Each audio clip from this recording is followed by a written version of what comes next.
ఈ జమీందారులు, జాగీర్దారులు, దేశముఖులు, దేశపాండేలు, ముక్తేదారులు, పటేళ్లు, పట్వారీలు, ఇట్లా ఒక లిస్టు, చాలా పొలుగు లిస్టు ఉంది.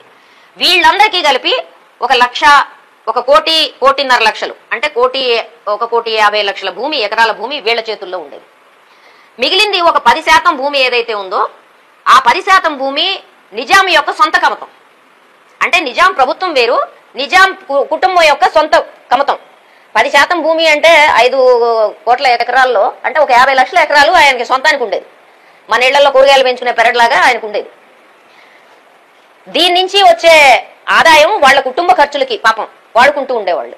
ఈ 50 లక్షల ఎకరాల్లో ఉండే భూమిలో ఉండే పంట, శిస్తు మొత్తం అంతా వాళ్ళకు వాడుకుంటూ ఉండేవాళ్ళు. దీన్ని సర్ఫే ఖాన్ అంటారు.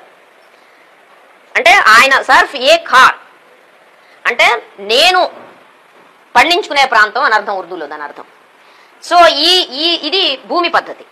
ఈ భూమి పద్ధతిలో ఆ రోజుల్లో అంటే ఆంధ్ర మహాసభ 20లో ప్రారంభమయ్యి 40లో అది ఒక తీవ్రమైన పోరాట దశ తీసుకునే వరకు 42 వరకు, 40లో రావి నారాయణ రెడ్డి దానికి అధ్యక్షత వహించిన తర్వాత 42లో అది విడిపోయింది.